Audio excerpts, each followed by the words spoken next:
Black Knight 94 here, reviewing Bleach chapter 669. Well, with Ichiru swiftly brushed under the rug, we get back to the fight between Kenpachi and the Miracle. But on the other hand, I must say, Kenpachi's Bankai is fucking badass. I mean, even his skin color changed. We haven't seen a Bankai that transforms a user since Rufus. Before then, I can't really think of any, except for the one by Ginjao, which I still don't understand. Was that Bankai from his... What the hell was that? Was that even a Soul Reaper sword? Yeah, Full Breakers are annoying, and I hope they don't actually come back. But like I said, Kenpachi's Bankai, fucking badass. Although his axe definitely got a little bit tinier, and looks like it's not lacking in power, that's for sure. Seriously.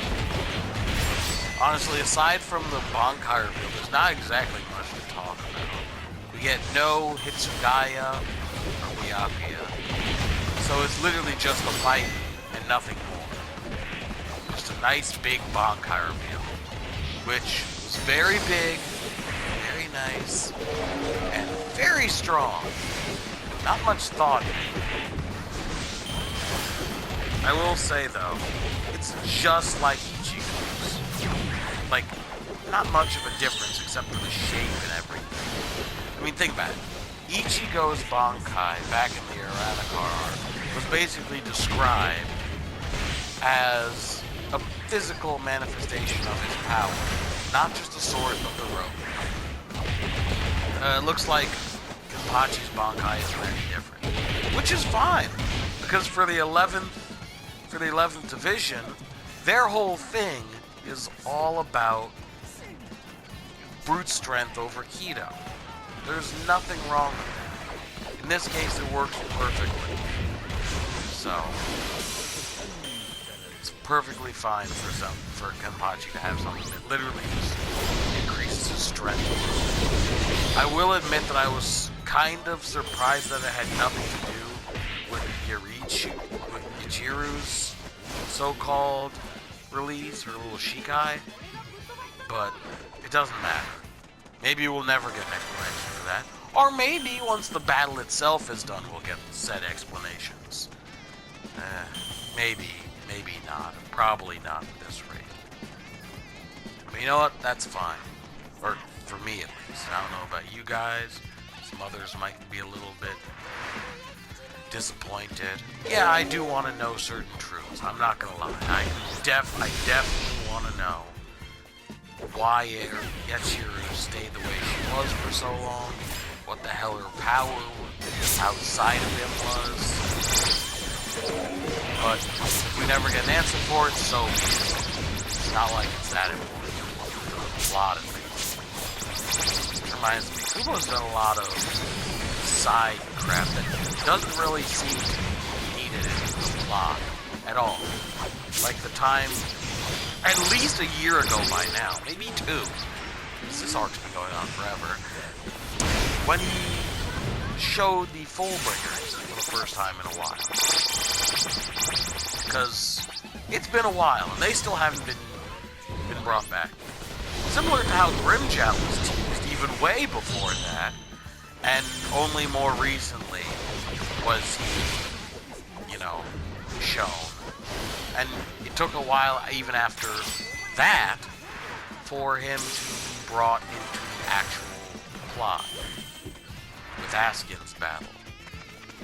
But so be it. Stuff takes time, and he's definitely not ending it any time too soon. Considering that this is the final arc, and for most normal manga standards, it could have very easily ended years ago. However, if you think about how long the Iranakar arc was, and how long a lot of the other arcs were, basically, anything related to Aizen took a shit long of a time.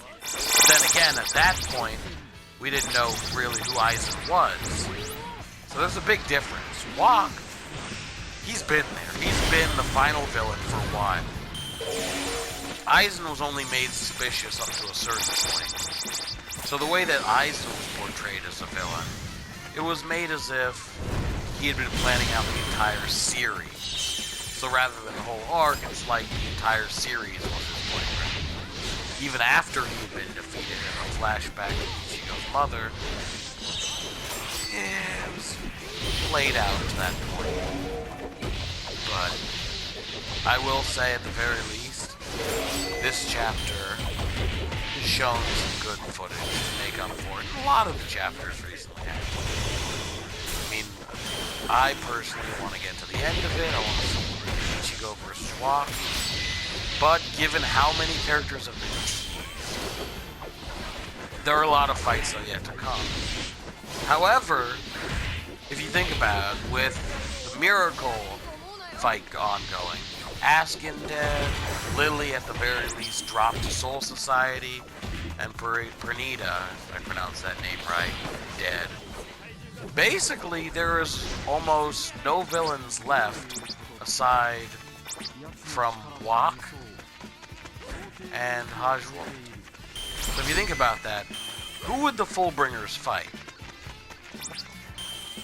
Honestly, based on how Ginjao was just used as fodder for these weird sand demons, which another Quincy ability pulled out of Kubo's ass.